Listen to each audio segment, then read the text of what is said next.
6.3, Part 2, talking about composition of functions. First, we have the definition. Please make sure that you check over the definition. If I have f of x, g of x, and h of x, I want to find the indicated value that's listed right here. So to start out with, I am going to find the innermost set of parentheses. So I'm going to try to find g of 1. So what I'm going to do is I'm going to write the f of, and when I do g of 1, basically what I'm doing is I'm coming up to this equation, the g of x, and I'm putting 1 in for x. So it'll be 1 squared minus 1. Then if I work that out, 1 squared is 1, so I'd have 1 minus 1. So what I'm really trying to find is f of 0. Now that I have f of 0, this is just like we've done functions in the past. I go to f of x, this is the equation I'm looking at, and I'm going to put 0 in for the x. So it'll be 2 times 0 plus 3. And then when I go to solve, 2 times 0 is 0, 0 plus 3 is 3. So f of g of 1 is 3. Let's find h of g of 4. To start out with, again, we start with the innermost. So I'm going to go up here to the g of x equation, and I'm going to plug 4 in for x. So I'm going to have h of 4 squared minus 1, which is going to be h of 16 minus 1, which is h of 15. So now what I do is I go to the h of x equation, and I'm going to plug the 15 in for that x. So it'll be 15 plus 1 over 5. To finish this out, 15 plus 1 is 16 over 5. That can't be simplified, so that would be my answer for h of g of 4. Now let's move over to the other one. First I start with h of negative 6. Okay, so I'm going to start with the h of x equation, and I'm going to plug negative 6 in for the x. The f parentheses just fall down. Now it'll be negative 6 plus 1 over the 5, which becomes f of negative 5 over 5, which is really just f of negative 1. So now I'm going to go over to the f of x equation and plug negative 1 in for that x. So I'm going to bring down the 2, put negative 1 in for x, bring down the plus 3. So I end up with negative 2 plus 3, which is 1. Now let's find g of f of 2. Again, start with the innermost. So now I'm going to go to the f of x first and plug 2 in for that x. So it'll be g of 2 times, we're plugging 2 in for the x, plus 3, which is g of 4 plus 3, which is g of 7.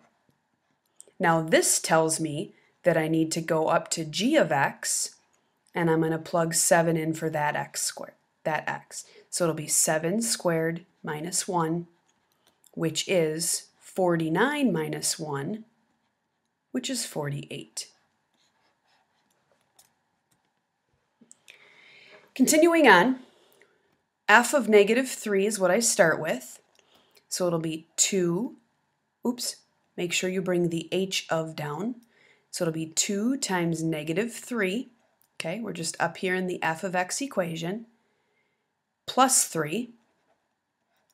That's going to be h of negative 6 plus 3, which is h of negative 3.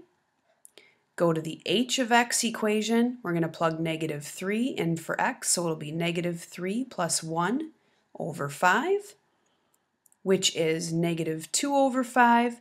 And again, that can't be simplified, so that's our answer. Now here's where it gets a little funky. Sometimes this gets confusing for people. Just remember to start with the equation that, with the innermost equation. So I'm going to start with g of x, okay?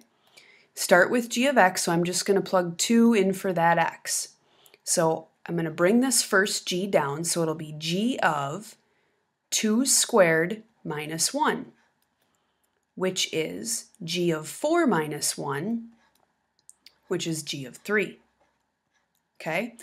Now, not a big deal. We're going to go right back to the g equation, g of x, and I'm just going to plug 3 in for this x. So we started by plugging 2 in for this x. Work that out. Now we're going to plug 3 in for that x. So you're just going back to the same equation. So it'll be 3 squared minus 1, which is 9 minus 1, giving us an answer of 8. Now it's going to get a little bit tougher because we are not going to be plugging in numbers. We're going to be plugging in whole polynomials. So to start with, this first composition is f of g of x. I'm going to take g of x and plug that in first. So I'm going to rewrite this as f of, now I plug g of x in where the g of x is, so it'll be 2x plus 5.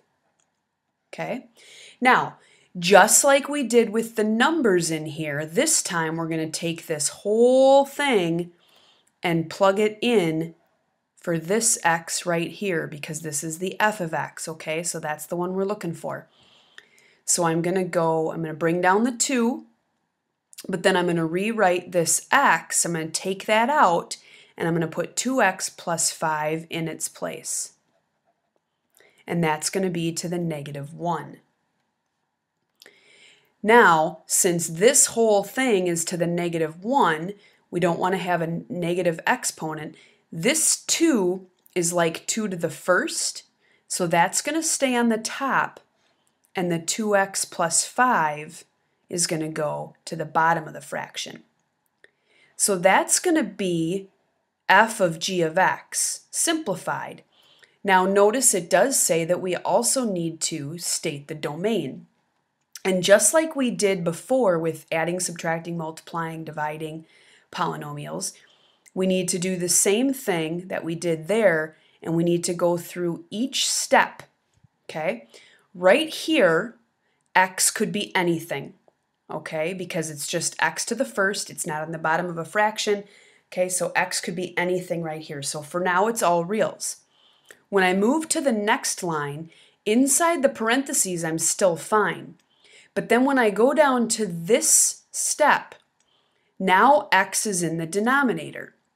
So I need to think, what could I plug in for this x to make the denominator 0? If you need to, off to the side, you can always set this equal to 0 if that makes it easier for you. So I could go 2x plus 5 equals 0. If we subtract 5, 2x equals negative 5. X would be negative 5 halves, or negative 2.5. Okay? This is the only thing that our domain cannot be. So when I go down here for my domain, I'm going to say all reals not equal to negative 5 halves. And then remember, we have those squiggly brackets for our domain. Those are some pretty ugly squiggly brackets on my part. Now we're going to do g of h of x.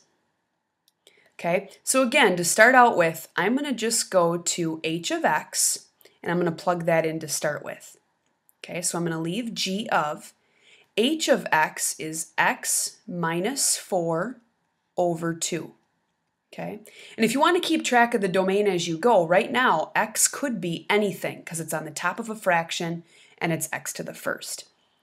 Now what this tells us is that we need to go to the g of x equation.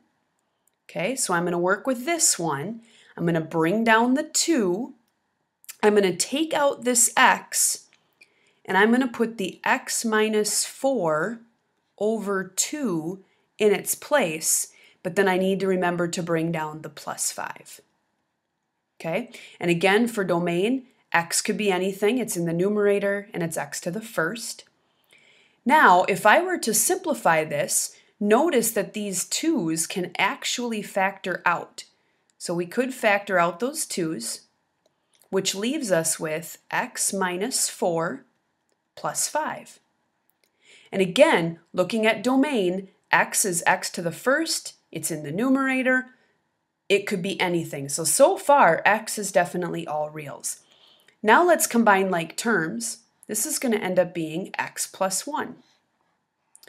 So there's my answer. Now to state the domain, even in this answer, x plus 1, x could be anything. So the domain is going to be all reals. There were no other parameters for that.